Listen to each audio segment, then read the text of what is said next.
A continuación daremos inicio a la presentación de la tarea por Gael Barrera Pavón.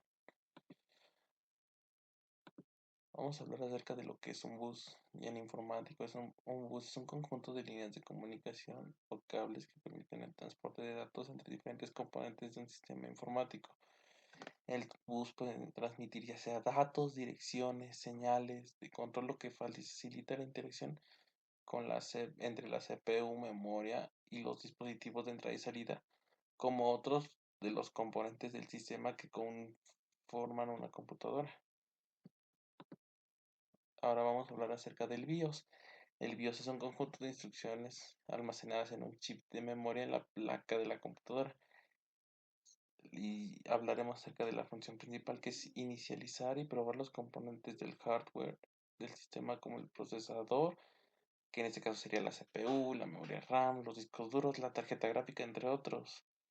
Además, es importante mencionar que el BIOS permite que el sistema operativo cargue correctamente el arranque del equipo, siendo también el que administra el flujo de datos entre el sistema operativo y los sistemas conectados, como el disco duro, el teclado, adaptador de videos, impresora o mouse. Aquí tenemos una foto donde nos muestra lo que es el BIOS, un ejemplo más visual de lo que nos muestra anteriormente o de la explicación anterior. El CMOS es una tecnología utilizada para fabricar los chips en la placa base, incluido el chip que almacena la configuración del BIOS. Es importante mencionar que a menudo cuando hablamos de CMOS en el contexto de las computadoras nos referimos a la batería CMOS. Esta batería solita se utiliza para alimentar el chip de configuración de la BIOS y mantener en la configuración de la BIOS, ya sea la hora, la fecha, componentes muy básicos dentro de la computadora, incluso cuando el equipo está siendo apagado. Y es que si la batería se agota, el sistema pierde la configuración guardada y el reloj se resetea, lo que podría provocar errores en el arranque. O podemos decir la descarga de la batería puede incluso resetear la mayoría de la información que puede contener. Aquí tenemos un ejemplo de lo que es la CMOS. Como decía en la anterior diapositiva, se utilizan los chips de la placa. Aquí tomando un ejemplo más claro.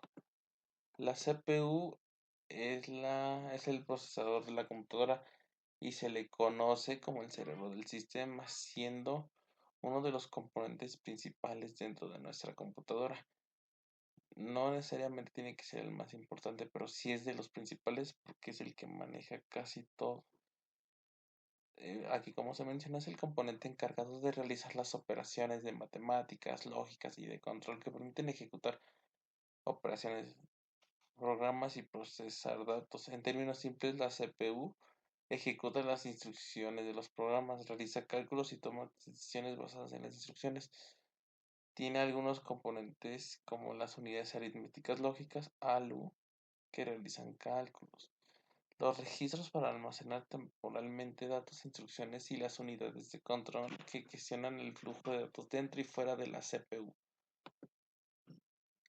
Aquí tenemos los tres ejemplos de CPU, que es la AMD Ryzen 7 9800X3D, siendo algunas de sus características es que los núcleos e hilos. De los núcleos e hilos son 8 núcleos y 16 hilos, con una arquitectura Zen 5. La frecuencia de base es de 4.7 GHz. La frecuencia turbo es de 5.2 GHz. La caché L3 es de 96 MB y el TDP es de 120 watts. Este procesador es reconocido por su rendimiento excepcional en juegos, superando modelos entre otras diversas pruebas. Esta CPU es muy concentrada, va más concentrada en el tema de lo que es los juegos, pero no se descarta para además funciones. Aquí tenemos una imagen de cómo es esta CPU. Después viene la Intel Core i5 13500. Hablaremos otra vez de los núcleos hilos, que son 14 núcleos, 6 de rendimiento y 8 de eficiencia y 20 hilos. La frecuencia base es de 2.5 Hz. La frecuencia turbo es de hasta 4.8 Hz. La caché es de 24 MB y el TDPs de 65 watts. Y como una nota podemos agregar que ofrece un equilibrio entre el rendimiento y la eficiencia energética, siendo todo adecuado para tareas multitareas o el gaming. Aquí se puede ocupar ya sea para realizar tareas más específicas o para jugar, en este caso que sería para soportar más frecuencia de este tipo. Aquí tenemos un ejemplo de la Intel R Core. Después está la AMD Ryzen 5 7600. Hablaremos otra vez de estos núcleos e hilos, que son 6 núcleos y 16 hilos. La frecuencia de base es de 3.8 Hz. La frecuencia turbo es hasta de 5 Hz. La caché L3 es de 32 MB y el ATDP es de 64 watts. Otra nota es que destaca por su rendimiento sólido en aplicaciones de productividad y el gaming, ofreciendo una excelente relación de calidad y precio, siendo este de las CPUs más rentables por el tema de que en el aspecto de la productividad y gaming viene siendo de las más sólidas y a su vez tiene que, en cuestión de calidad y precios, de las más equilibradas. Aquí tenemos un ejemplo de cómo es la AMD Ryzen. Ahora hablaremos acerca de lo que es un servidor. Un servidor es una computadora o sistema informático diseñado para proporcionar servicios, recursos o datos a otras computadoras llamadas clientes a través de una red. Los servidores pueden manejar una variedad de tareas como alojar sitios web, almacenar archivos, administrador de base de datos, proporcionar acceso a aplicaciones y más. Pueden ser físicos, virtuales en la nube y siendo fundamentales para las empresas y servicios en líneas que funciones. Recordemos anteriormente que el Internet tiene la base de lo que es un servidor y un cliente. El servidor es el que recibe y el cliente es el que pide. Y tomando de referencia eso, podemos dar esta definición. A ver, ahora ¿cuántos procesadores tiene un servidor? El número de procesadores depende bastante del propósito que se tenga o a lo que se quiera llegar.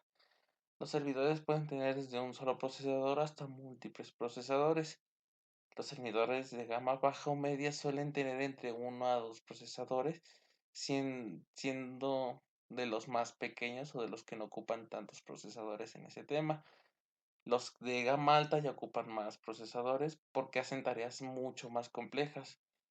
Y en este caso mencionamos las bases de datos o procesamientos de grandes volúmenes de datos. Pueden tener de 4, 8 o incluso 16 gigas, incluso de 16 procesadores. La mayoría de estos procesadores son de tipo multicore, es decir, cada procesador tiene múltiples núcleos para manejar múltiples tareas de manera eficiente. A esto se refiere que pueden realizar varias tareas a la vez, por eso también depende la cantidad de procesadores y la rapidez con la que lo manejan. El procesador más rápido que se tiene conocimiento es el Fugaku. El servidor más grande y poderoso en términos de rendimiento y capacidad.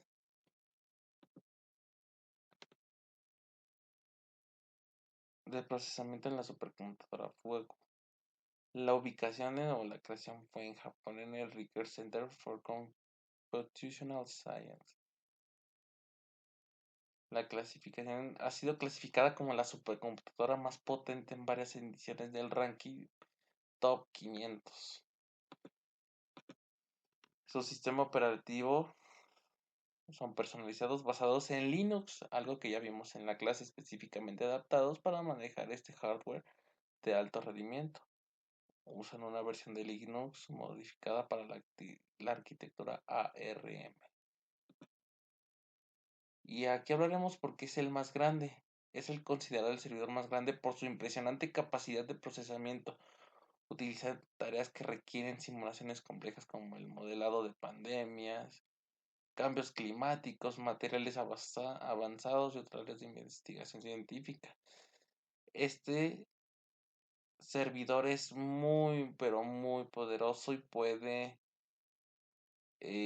se requieren las simulaciones más complejas y por eso fue creado. Y es uno de los referentes de la computación de alto rendimiento hoy en día.